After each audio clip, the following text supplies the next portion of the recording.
Nabi SAW yang diutus untuk seluruh alam semesta, harusnya mukjizatnya lo lebih hebat. Betul begitu nggak? Harus lebih hebat. Tapi kalau kita tanya sekarang muslimin, mungkin yang hadir di masjid sini pun, mukjizat Nabi yang anda ketahui apa? Rata-rata orang mengatakan Al-Quran. Ada yang lain nggak? Ada nggak yang bisa mengalahkan tongkatnya Nabi Musa? Ada nggak yang bisa mengalahkan doanya Nabi Nuh turun banjir seluruh dunia? Ada nggak yang bisa mengalahkan penyembuhan Nabi Isa terhadap orang tuli, orang buta? Teman-teman sekalian, pada malam ini saya akan sebutkan, ini pun masih sebagian kecil. Mukjizat Nabi SAW sangat banyak, lebih dari 100 bahkan disusun oleh para ulama, yang terlihat dengan mata kepala mengalahkan semua mukjizat Nabi-Nabi sebelumnya, termasuk bahkan mengalahkan banjirnya Nabi Nuh dari doanya alaihi salatu wassalam. Mukjizat Nabi SAW yang diberikan definisi oleh para ulama, mukjizat adalah syai'un khariqu anil 'ada, sesuatu yang melampaui kapasitas manusia biasa. Dibagi dua oleh para ulama. Ada yang berbentuk informasi, ada yang berbentuk sesuatu kejadian nyata yang terlihat oleh mata kepala orang-orang pada saat beliau masih hidup sallallahu alaihi wasallam. Kalau informasi teman-teman seperti kisah tentang umat-umat sebelum kita, kisah nabi-nabi diceritakan dalam Al-Quran, ini mukjizat juga karena kita tidak hadir pada saat itu. Nabi SAW tidak hadir, diberitakan melalui wahyu. Informasi tentang kejadian yang terjadi di zaman beliau dan informasi yang terjadi nanti di akhir zaman, seperti tanda-tanda hari kiamat yang satu persatu terbukti kebenarannya semua.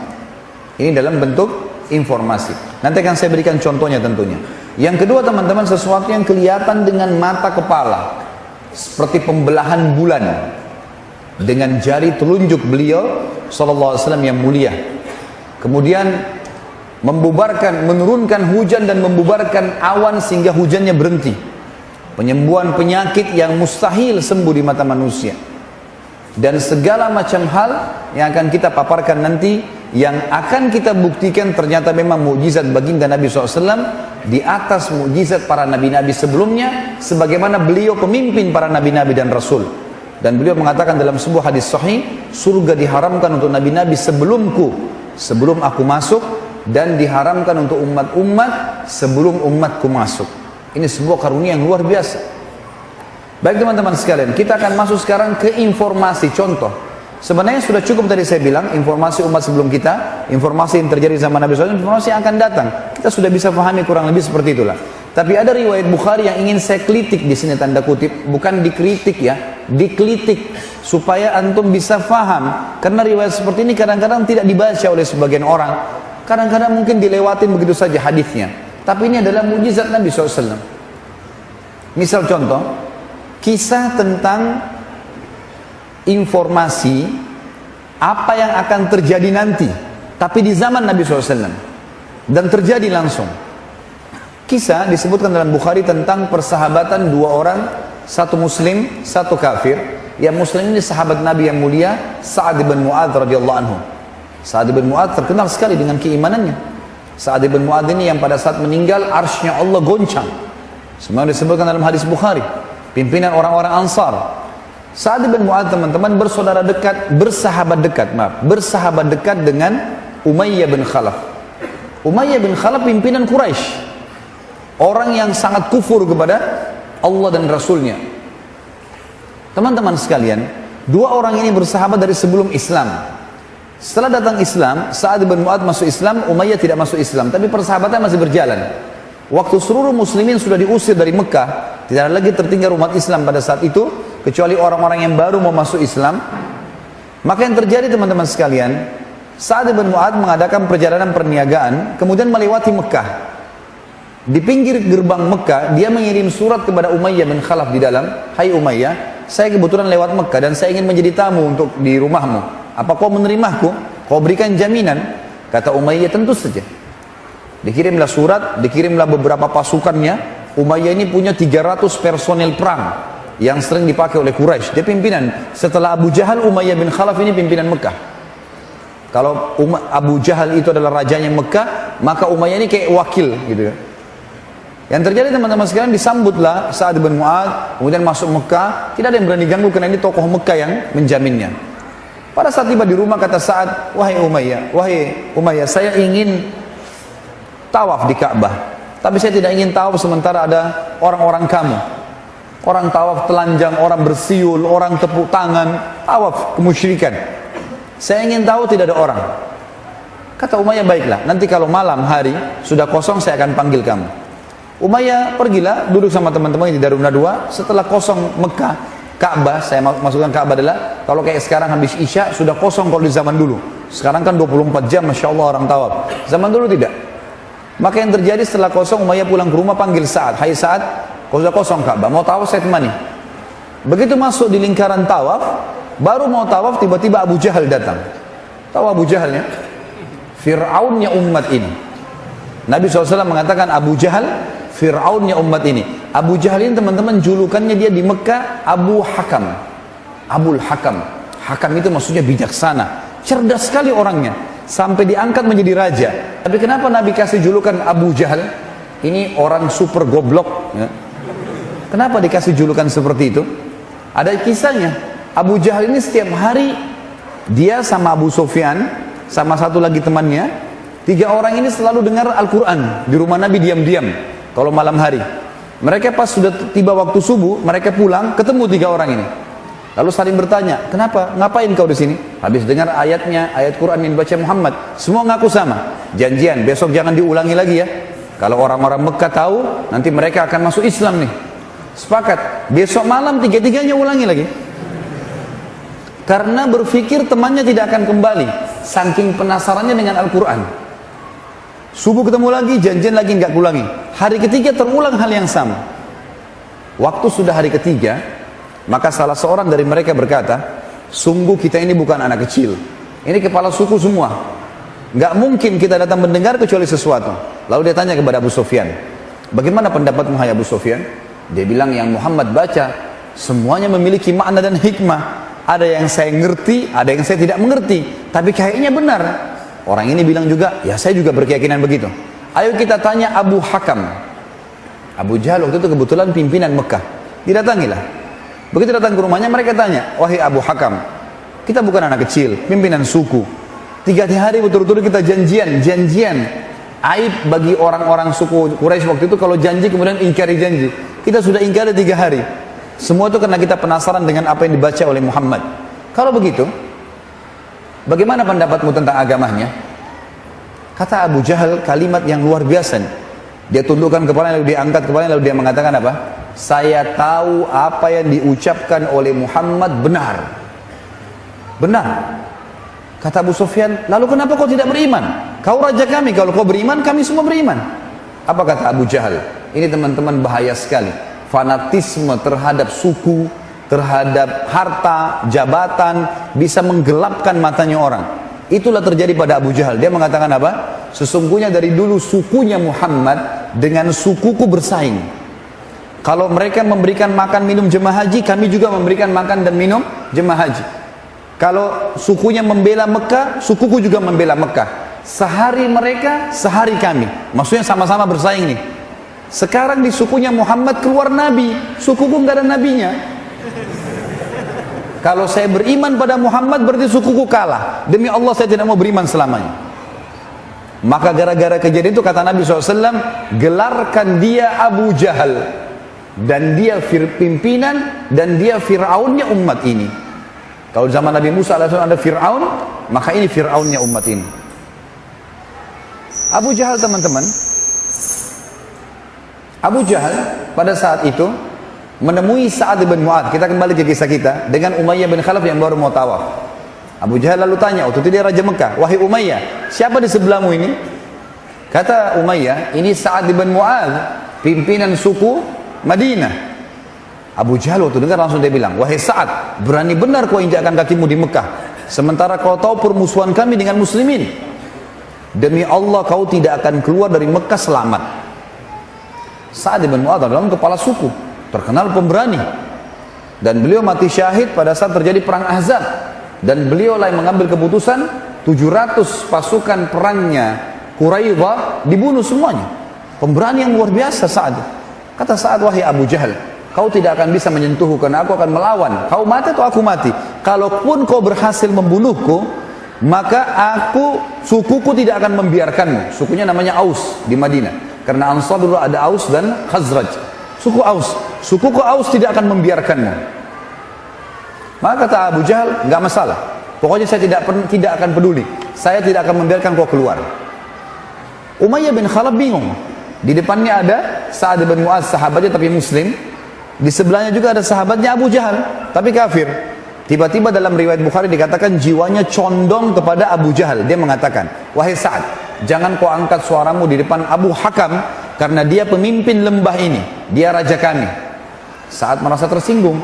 Bukannya dibela, dilindungi, malah dijatuhkan. Kata Sa'ad, wahai Umayyah, mulai sekarang hubungan kita putus. Gak ada lagi persahabatan. Dan perlu kamu tahu, ini saksi bahasan, perlu kamu tahu, Rasulullah SAW telah memberitakan kepada kami kalau kami akan membunuhmu. Ini informasinya. Jadi Umayyah bin Khalaf masih hidup, Nabi sudah bilang, wahai muslimin, kalian akan membunuh Umayyah bin Khalaf nanti. Umayyah bin Khalaf, teman-teman sekalian, mendengar informasi ini kepalanya orang-orang kafir di Mekah ya. Kaget, dia pucat. Dalam riwayat ini dikatakan kemudian dia berkata, dia tidak bilang, Muhammad bohong, itu enggak benar, enggak. Dia langsung bilang, demi Allah Muhammad enggak pernah dusta. Apakah diberitakan kepadamu di mana kalian akan membunuhku, di mana umat Islam akan membunuhku? Kata Sa'ad, tidak ada informasi, tapi berita pasti kami akan membunuhmu. Umayyah bin Khalaf dalam kondisi bingung pada saat itu, berkecamuk di pikirannya dia akan terbunuh. Dia meninggalkan Abu Jahal, meninggalkan Sa'ad bin Mu'adz. Salah satu sahabat yang nanti masuk Islam menceritakan yang melihat kejadian tersebut. Lalu dia pulang. Di tengah jalan dia mengulang-ulangi kalimat, demi Allah Muhammad gak pernah dusta, demi Allah Muhammad gak pernah dusta. Sampai tiba di rumahnya. Lalu dia bilang sama istrinya, wahai istriku, apa kau tahu apa yang Sa'ad bin Mu'adz katakan tentang aku? Kata istrinya, apa itu? Dia bilang, kalau Muhammad memberitahukan sahabat-sahabatnya, mereka akan membunuhku. Apa kata istrinya? Umayyah, ini kufur, benci dengan Islam. Dia mengatakan, demi Allah Muhammad gak pernah dusta. Tapi apakah diberitakan kepadamu di mana kau akan dibunuh? Kata Umayyah, saya sudah tanya saat menjawab seperti apa yang saya berikan kepadamu sekarang jawaban. Kalau Muhammad tidak memberitakan. Ini riwayatnya seperti itu ya.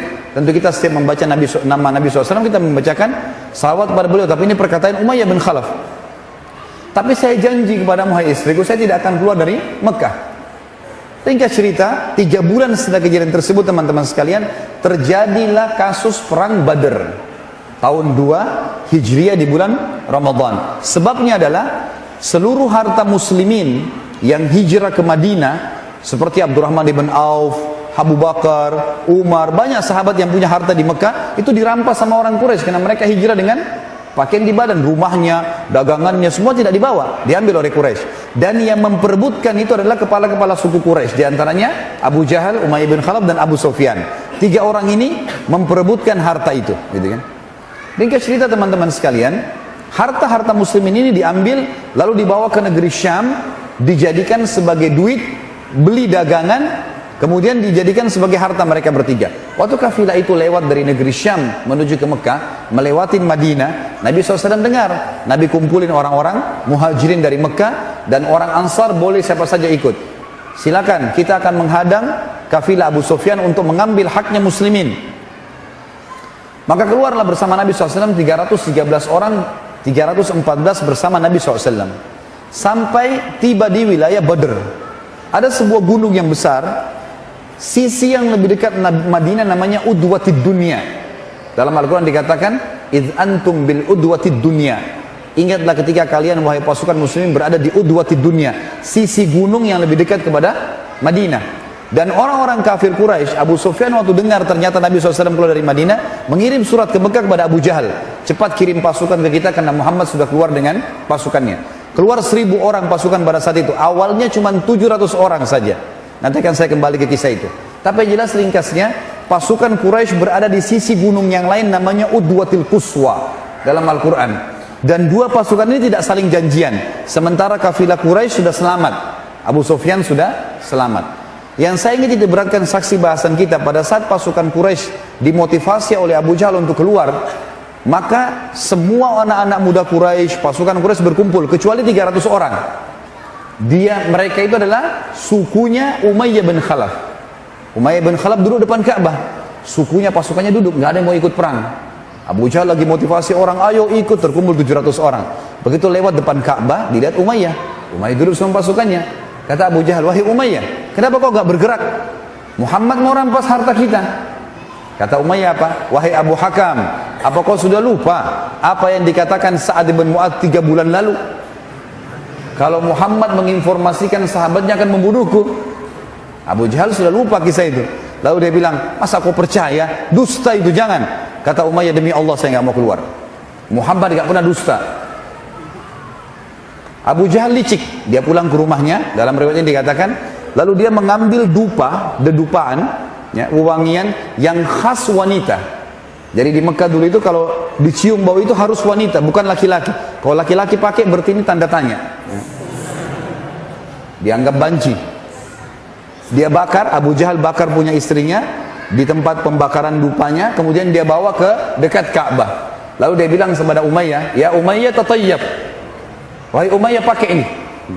Umayyah marah. Kenapa kayak saya minyak wangi wanita? Kata Abu Jahal, kau kan wanita, nggak mau berperang. Tersinggung dia, kepala suku di depan pasukannya, ditepis sama dia, kemudian dia pulang ke rumahnya. Dia bilang, saya akan pergi berperang. Pulang ke rumah dia bilang sama istrinya, wahai istriku, siapkan baju perang, saya mau berperang. Kata istrinya, apa kau tidak ingat? Istrinya ingat kan? Apa yang saat cerita 3 bulan lalu, kau akan dibunuh oleh Muhammad dan pengikutnya. Dia bilang, saya dipermalukan sama Abu Hakam. Saya akan keluar beberapa langkah dari Mekah, nanti saya kembali lagi. Yang penting saya tidak dianggap pengecut. Baiklah, keluar dia. Subhanallah, setiap pasukan Quraisy istirahat, Abu Jahal yang paling pertama didatangi siapa? Umayyah. Ya Umayyah, kum, kau berdiri duluan, supaya nggak pulang Umayyah gitu. Sampai akhirnya tiba di lokasi perang Badar. Tiba di lokasi yang dia akan mati. Tentu perang Badar ada kisah sendiri teman-teman sekalian. Ini kalau antum ikutin di YouTube ada ceramah Sirah Nabawiyah panjang lebar. Saya tidak bisa ceritakan karena ini cerita panjang sekali. Saya ringkaskan teman-teman. Ringkas cerita, pasukan Quraisy terkalahkan kocar kacir. Banyak pasukan mereka yang terbunuh, pimpinan-pimpinan mereka termasuk Abu Jahal terbunuh. Yang lainnya juga terbunuh. Waktu Abu Jahal terbunuh, dan yang membunuh Abu Jahal siapa? 2 orang anak muda dari Ansar, adik kakak. Dua-duanya datangi Abdurrahman ibn Auf. Lalu dua-duanya, yang satu mengatakan, si kakak bilang 16 tahun ini, ya, Auf ibn Afra namanya radhiyallahu anhu. Dia bilang, wahai paman, tanya Abdurrahman ibn Auf, mana Abu Jahal itu? Kata Abdurrahman, kenapa kau tanya Abu Jahal? Dia bilang, saya dengar Rasulullah SAW paling suka disakiti oleh dia waktu di Mekah. Saya ingin membunuhnya. 16 tahun. Lalu kata Abdurrahman, baiklah, tunggu kalau saya lihat nanti di pasukan Quraisy saya akan bilang. Kata Abdurrahman, datang di sebelah saya adiknya. Ini juga sama, anaknya Afra radhiyallahu anhu ajma'in datang, kemudian dia mengatakan, paman, tanpa janjian sama kakaknya, mana Abu Jahal? Kata Abdurrahman, kenapa kau tanya Abu Jahal? Dia bilang, saya dengar dia paling banyak mengganggu Nabi SAW di Mekah. Saya ingin membunuhnya. Kata Abdurrahman, baiklah, nanti kalau saya lihat di pasukan kafir Quraisy saya akan bilang. Kata Abdurrahman, tiba-tiba Abu Jahal kelihatan di depan jauh. Dia duduk di atas kuda, semuanya besi, dari kepalanya sampai kaki kudanya, kecuali matanya saja yang kelihatan, semua pakai besi, dan dilindungi dengan 10 lingkaran pasukan. 1, 2, 3, 4, 5 sampai 10 lingkaran. Bagaimana caranya ditembus nih? Gitu kan? Kata Abdurrahman, lalu saya bilang, itu Abu Jahal. Dia bilang, begitu saya ucapkan itu Abu Jahal, 2 anak muda ini melecit, satu 16 tahun, satu 15 tahun, seperti anak panah yang lepas dari busurnya, berlumba, meloncati barisan yang 10 baris ke atas dari pundak, menebas sana sini sampai tiba di Abu Jahal. Lalu dua-duanya menebaskan pedangnya, kena pahanya Abu Jahal, robek. Yang satu sempat terbunuh si adik, tinggal si kakak. Kakak sempat melawan sebentar, kemudian pada saat melawan tangannya terputus yang sebelah kiri. Dia keluar dari kancah peperangan, dia ikat sisa tangannya yang sakit, kemudian dia berperang. Ternyata mengganggu, ya. Ternyata mengganggu. Lalu kemudian dia keluar lagi dari kancah peperangan, dalam riwayat Bukhari dikatakan lalu diinjak sama dia, tangannya dicabut. Lalu kemudian tinggal satu tangan, dia melawan sampai dia terbunuh mati syahid. Tapi Abu Jahal mati gara-gara sobekan paha itu. Maka dua anak inilah yang membunuh Abu Jahal. Ringkas cerita, waktu Abu Jahal mati teman-teman sekarang, kocar-kacir pasukan Quraisy, gitu kan? Kocar-kacir. Umayyah bin Khalaf ini yang jadi tokoh bahasan kita, orangnya gemuk sekali. Saking gemuknya waktu pasukan Quraisy melarikan diri, dia nggak bisa lari. Waktu dia lagi diam di tempat, bingung dia mau menyelamatkan diri seperti apa, karena badannya besar sekali. Dan perlu antum garis bawahi ya, Umayyah bin Khalaf ini adalah tuannya Bilal dulu di Mekah. Nah ini orang yang taruh batu panas di dadanya Bilal. Nah ini orangnya nih, gitu kan? Umayyah bin Khalaf lihat Abdurrahman bin Auf lagi lewat. Abdurrahman bin Auf ini waktu di Mekah dulu namanya Abduwud, namanya dia sebelum Islam. Dia tidak tahu ini Abu Jahal, Abu Umayyah tidak tahu kalau sudah berganti namanya. Dia panggil, wahai Abduwud. Ini Wud, ini maksudnya berhala ya. Abdurrahman gak mau balik. Dipanggil 3 kali gak mau balik. Lalu dikatakan, wahai Abduilah. Abduilah sama dengan Abdullah. Baru Abdurrahman balik. Kenapa? Dia bilang, kau mau gak? Saya kasih kamu ghanimah, harta rampasan perang, lebih baik daripada apa yang kau kumpulin. Waktu itu Abdurrahman lagi ngumpulin pedang, perisai, dibawa ke hadapan kemahnya Nabi SAW. Nanti Nabi SAW bagi rata. Yang menjadi hak milik seorang mujahid, kalau dia duel dengan seseorang, maka yang dia kalahkan jadi miliknya. Tapi kalau yang umum tergeletak di medan perang jadi ghanimah, dikumpul nanti pimpinan yang akan membagi rata. Kata Umayyah, saya bisa kasih kamu lebih daripada apa yang kau kumpul itu. Kata Abdurrahman, apa itu? Dia bilang, tawan saya. Kalau kau tawan saya, apapun yang kau minta dari suku saya pasti kau dibayar. Kata Abdurrahman, benar juga. Dipegang tangannya Abu Umayyah, ingin dibawa kemana? Ke kemah Nabi SAW. Subhanallah, lagi jalan ke sana, lewat Bilal. Begitu Bilal lewat, dilihat Umayyah, dia tahu tuannya dulu kan? Dia bilang, Umayyah bin Khalaf, Ra'sul Kufur. Hai Umayyah bin Khalaf, pimpinannya orang kafir, demi Allah kalau bukan kau hidup, saya hidup. Saya akan bunuh kamu ini, gitu kan? Abdurrahman bilang, wahai Bilal, ini tawanan saya, jangan ganggu. Ya. Ini banyak duitnya nih. Ghanimah, jangan diganggu. Kata Bilal, tidak bisa. Ini orang yang siksa saya dulu di Mekah. Ini orang kufur, dia keluar dari Mekah mau berperang, gak mungkin. Abdurrahman coba menghalang. Setiap kali Bilal mau menebas, selalu dihalang oleh Abdurrahman. Bilal bingung, gimana caranya? Lewat 5 orang dari Ansar, sahabat-sahabat Nabi juga lagi ngumpul-ngumpulin pedang. Bilal teriak, hai saudara-saudaraku Ansar. Datang mereka. Tahu nggak dulu kisah di Mekah yang taruh batu panas di dada saya? Iya. Tahu nggak dulu yang begini dan begitu diceritain ya? Ini orangnya. Ini orangnya nih. Bunuh, ayo. Gitu. Maka 5 orang ini, wah ini musuh bebuyutan nih. Kelilingnya, Abdurrahman bilang, hai saudara-saudara Ansar, ini ghanimahku, jangan diganggu. Kata Bilal, dia yang kasih batu panas, dia yang begini, dimotivasi. Sampai akhirnya sahabat bilang, hai Abdurrahman menyingkir, nggak bisa, ini orang harus mati. Bilal saudara kita, nggak boleh. Ini orang sudah tertawan, sudah keluar dari Mekah perang, gitu kan? Abdurrahman bingung, gimana caranya? Ini hadis sahih menjelaskan ya. Maka kata Abdurrahman, hai Umayyah tidurlah. Tidur dia di atas tanah, Abdurrahman tidur di atasnya. Supaya nggak dibunuh kan gitu. Lalu Bilal mengatakan, dia ini musuh Allah, dia begini, dia begitu, bunuhlah dia. Maka mereka menusuk-nusuk dari bawahnya Abdurrahman. Sampai akhirnya Umayyah bin Khalaf mati terbunuh di kancah Badr. Dan seperti yang disampaikan oleh Nabi SAW, bahwasanya dia akan terbunuh.